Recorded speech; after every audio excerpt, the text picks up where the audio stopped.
کہ یہ بخاری شریف ہے کتابُ الایمان، حضرت سیدنا عبداللہ بن عمرو بن عاص رضی اللہ تعالیٰ عنہ کہتے ہیں کہ ایک آدمی حضور نبی علیہ السلام کی خدمت میں حاضر ہوا اور آ کر عرض کیا کہ اسلام کی سب سے بہترین چیز کون سی ہے؟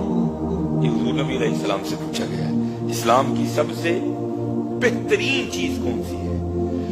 تو حضور نبی علیہ السلام نے فرمایا اسلام کی سب سے بہترین چیز یہ ہے کہ تو کھانا کھلا مسکینوں کو، سب سے بہترین چیز۔ لیکن حضرت اب تو ہم مچھلی بھی چھپا کے لاتے ہیں، کسی کو پتہ ہی نہ چل جائے۔ آج مچھلی پک رہی ہے، یاد رکھو حضرت جو ہمیں سمجھ آئی، بھائی اختلاف کیا جا سکتا ہے لیکن جو سمجھ ہمیں آئی ہے، آج ہسپتال بھرے ہیں، آپ ڈاکٹر کے پاس جائیں سب سے پہلے آپ کو گوشت منع کرے گا، کیونکہ میرے نام کے ساتھ بھی لکھا ہے ڈاکٹر، کہ میں بھی ہومیوپیتھ پڑھی ہے، طب پڑھی ہے، اور انشاءاللہ اللہ نے چاہ تو بڑی جلدی پی ایچ ڈی بھی ہو جائے گی اللہ کی راہ۔ میں بڑی دیر سوچتا رہا یار یہ کس طرح ہو رہا ہے؟ کتابوں میں لکھا ہے حضور نبی علیہ السلام کو گوشت سب سے زیادہ مرغوب تھا۔ حضور نبی علیہ السلام نے فرمایا گوشت کھانوں کا سردار ہے۔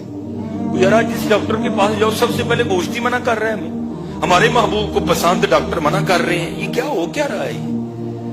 بڑی دیر حضرت سوچا تو پھر کہتے ہیں نا جو قرآن میں ہے وَكُونُوا مَعَ الصَّادِقِينَ، چنگیاں کل جاؤ، چنگوں کے پاس بندے کو بڑے بڑے جواب ملتے ہیں۔ میں نے آگے بھی بات سنائی ہے، میں پھر گیا حضرت ایک دن اپنے استادوں کی بارگاہ میں، اور عمر مبارک اس وقت 86 سال ہے، پھر گوشت نہیں پکا ہوا تھا، بیٹھے گوشت کھا رہے تھے، وہ میرے اندر کا ڈاکٹر جاگ گیا۔ میں نے عرض کی حضور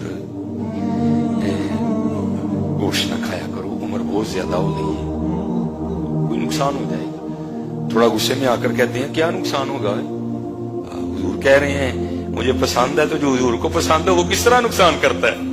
میں حضور آج ڈاکٹر سب سے پہلے منع ہی ریڈ میٹ کر رہے نہ کھاؤ ہے، چلو آپ کو شاید کوئی نہیں کر رہا لیکن نہ کھائے۔ کہنے لگے منو کھ بھی نہیں ہونا ہے۔ میں نے کہا جناب وہ کیوں؟ فرمانے لگے یہ جن کو منع کر رہے ہیں نا ڈاکٹر، یہ جو گوشت کھا کے بیمار ہو رہی ہے اس وجہ سے بیمار ہو رہے ہیں کہ وہ اللہ اور اللہ کے رسول کے طریقے کے مطابق نہیں کھا رہے۔ میں نے کہا جناب وہ کیا طریقہ؟ تو آپ نے فرمایا پہلا طریقہ قرآن کا، کلو واشربو ولا تسرفو، کلو واشربو، کھاؤ پیو، ولا تسرفو، اسراف نہ کرو۔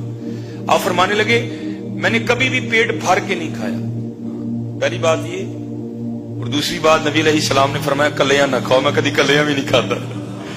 یہ وہ بیمار ہوتے ہیں جو دونوں کلیے توڑتے ہیں، بلا تسرفو، پھر اس کے بعد کلیاں نہ کھاؤ، ون کے کھایا کرو، خدا کی قسم میں لکھ کے دینے کو تیار ہوں، ساری زندگی کھاؤ گے۔ لیکن جب سے ہم یہ کلا کھانے نکل پڑے ہیں نا تو ان کلے بھی نہیں کھانے، ڈاکٹر نے سانو بھی موڑ چڑے ہیں، اکیلے نہ کھاؤ۔ عرض کی حضور اسلام کی سب سے خوبصورت چیز کون سی ہے؟ تو فرمایا کھانا کھلا مسکینوں کو، مسکینوں کو کھانا کھلا۔ کوشش کرو بھائی، ہمارا تو کام ہی ہے نا کہنا، کیونکہ قرآن کریم میں اللہ پاک فرما رہے ہیں لن تنالوا البر حتی تنفقوا مما تحبون، تو اتنی دیر نیکی کی حقیقت کو نہیں پا سکتا جتنی دیر اللہ کے راستے میں وہ چیز خرچ نہ کرے جو تجھے پیاری ہے۔